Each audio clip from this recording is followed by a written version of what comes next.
Olá, meus amigos, eu sou Naldo de Paula, o seu repórter agro, e nós estamos de volta com mais um vídeo aqui no nosso canal TV Brasil Sertão, o canal da agricultura e pecuária brasileira. Hoje falando sobre o que, meus amigos? Arrendamento rural, conceito, características e prazos. Quer saber? Vamos conosco até o final do vídeo de hoje e confira a nossa informação de hoje. Eu sou Naldo de Paula, o seu repórter agro, trazendo mais informação. E já te convido, chegou novo aqui no nosso canal, seja bem-vindo, tá bom? Vem fazer parte da nossa família, se inscreva aqui no nosso canal, ative o sininho para você não perder nenhum vídeo novo do nosso canal, compartilhe esse vídeo na sua rede social, dê o seu like no joinha no gostei e venha com mais uma dica de hoje. Hoje falando, arrendamento rural, conceito, características e prazos.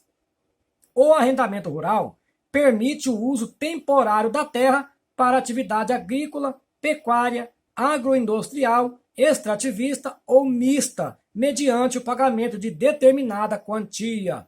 Nesse sentido, arrendar uma propriedade rural pode ser uma ótima alternativa para proprietários que possuem uma terra, mas não as utiliza para a produção, e para produtores rurais que não possuem um local para produzir, tá ok, meus amigos? Então, nesse vídeo, vamos explicar como funciona o contrato de arrendamento rural. Portanto, se você tem dúvidas sobre o assunto, continue comigo até o final do vídeo, tire todas as suas dúvidas no vídeo de hoje. Primeiro, o que é arrendamento rural? Em síntese, o arrendamento rural ele é o contrato agrário em que uma das partes cede à outra o uso e o gozo do imóvel rural, entendeu? Normalmente, esse tipo de transação destina-se à exploração de atividade agrícola, pecuária, agroindustrial, extrativista ou mista, em troca de certa retribuição em valor fixo, tá ok?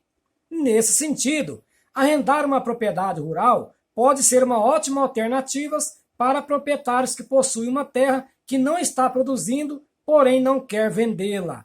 No entanto, vale ressaltar que nesse tipo de contrato também há a possibilidade do arrendatário, ao final do contrato, comprar definitivamente o bem, caso seja uma decisão de ambas as partes aí, entendeu? Então vamos lá. Como funciona o arrendamento rural? Diferente do que muitos pensam, o arrendamento rural não corresponde a um aluguel. Isso porque, como já falamos na negociação de arrendação, pode ocorrer a venda da propriedade após o fim do contrato. Nesse caso, o arrendatário pode utilizar parte do que foi pago durante o decorrer para bater no valor final da compra. Vamos falar agora sobre prazos. Em suma, o contrato de arrendamento rural pode ter um período determinado ou indeterminado, sendo encerrado somente quando acabar a colheita, mesmo que esse ultrapasse os limites de tempo estabelecido no arrendamento. Dessa forma, caso a colheita ultrapasse o tempo estipulado por motivo de força maior, comprovada, como por exemplo, as variações climáticas, é garantido pela lei a prorrogação do prazo de acordo com as condições anteriores à força maior, dando o direito ao arrendatário de terminar a sua colheita. Contudo, quando o contrato ocorrer por tempo determinado, a lei estabelece um prazo mínimo a fim de que o arrendatário tenha tempo suficiente para gerar lucro após o investimento inicial. E o que decreta sobre isso é o decreto 59.566/66, que determina todas essas regras aí. Por exemplo, 3 anos nos casos de arrendamento em que ocorra atividade de exploração de lavoura temporária ou de pecuária de pequeno e médio porte, ou no caso aí, em todos os casos de parceria. Por exemplo, 5 anos nos casos de arrendamento em que ocorra atividade de exploração de lavoura permanente ou de pecuária de grande porte para cria, recria, engorda ou extração de matérias-primas de origem animal, e em todos os casos de parceria, tá ok? E até 7 anos nos casos em que ocorra atividade de exploração florestal, tá ok, meus amigos e minhas amigas? Vamos lá. Renovação do contrato.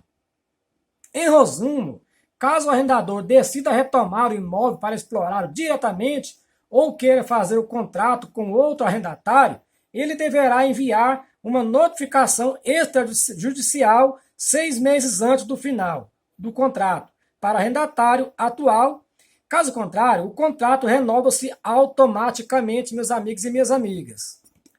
No entanto, caso o arrendatário desista de renovar o contrato, ele deverá falar sobre sua decisão nos 30 dias depois do prazo término estipulado, sendo necessário registrar todas as declarações feitas no arrendamento, ok? Próximo, forma de pagamento. A princípio, estipula-se a forma de pagamento no contrato, usando como referência os valores fixos que a lei determina.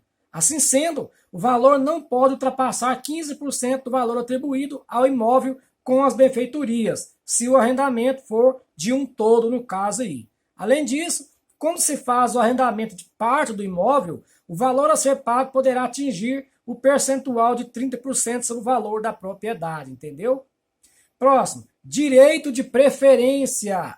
Em suma, o direito à preferência está relacionado à renovação do contrato. Logo após o término do contrato, o arrendatário tem o direito de preferência na renovação do contrato em igualdade de condições com eventuais terceiros interessados, entendeu? E o mesmo se aplica quando o dono da propriedade resolve colocar o imóvel à venda. Nesse caso, o arrendatário tem o direito de preferência para adquirir a totalidade do imóvel ou apenas a área arrendada, quando o arrendamento é parcial, excetuando-se apenas a hipótese de quando a área arrendada é inferior à fração mínima de parcelamento da região, entendeu? Proibições. Por fim, nos contratos de arrendamento é proibido estipular, por exemplo, serviço gratuito do arrendatário, exclusividade de venda dos produtos ao arrendador ou parceiro outorgante, obrigatoriedade de beneficiamento da produção em estabelecimento determinado pelo arrendador, Próximo aí, benfeitoria e a obrigatoriedade de indenização do arrendatário. As benfeitorias consistem em obras e melhorias feitas com o intuito de preservar, ornamentar ou melhorar a propriedade. Em geral, indeniza-se o arrendatário caso as benfeitorias sejam feitas durante a vigência do contrato de arrendamento rural, que no caso são elas. Benfeitoria necessária. São feitas com o intuito de preservar o imóvel, gerando o direito de indenização ao arrendatário. Exemplo, curva de nível para evitar o surgimento de erosão. Benfeitorias indenizáveis, quais são elas? São as que ao término do contrato podem ser removidas pelo arrendatário, visto que são feitas para o andamento da atividade. Exemplo, irrigação, ordenhadeira e assim por diante. Benfeitorias úteis. Tem a função de proporcionar a melhoria das condições de trabalho do arrendatário, como, por exemplo, a construção de um barracão para que se guarde os maquinários. Benfeitorias voluntárias, quais são elas? Melhorias que só são indenizadas caso o proprietário autorize, pois são feitas com o intuito de agradar o arrendatário. Como, por exemplo, temos a construção de uma piscina na propriedade. Contudo, é importante ressaltar que o caso o dono da propriedade não indenize as melhorias feitas ao término do contrato, seja qual for, o arrendatário tem o direito de permanecer na propriedade até que o pagamento das indenizações devidas sejam feitos, entendeu? Próximo, o que é preciso fazer para arrendar uma propriedade rural? Para arrendar um imóvel rural, você vai precisar basicamente de fazer um contrato com firma reconhecida de arrendador e arrendatário. Nesse documento, deve-se conter todos os acordos que devem ser cumpridos entre as partes. Ademais, caso julgue necessário para aumentar a validade jurídica, os envolvidos podem registrar o contrato em cartório, entendeu? Vale lembrar que as cláusulas do contrato devem estar de acordo com o Estatuto da Terra, Lei número 4.504, de 30 de novembro de 1964, tá ok? Então, meu amigo e minha amiga, esse foi o nosso vídeo de hoje, falando aí para você sobre arrendamento rural, conceito, características e prazos. Espero que você tenha gostado. Se você gostou, chegou aqui e ainda não está inscrito, seja bem-vindo, te convido. Inscreva com a gente, ative o sininho para todas, compartilhe esse vídeo na sua rede social, dê o seu like no joinha, gostei e venha fazer parte da nossa família, ok? Então, um grande abraço para você e até o próximo vídeo, se Deus quiser.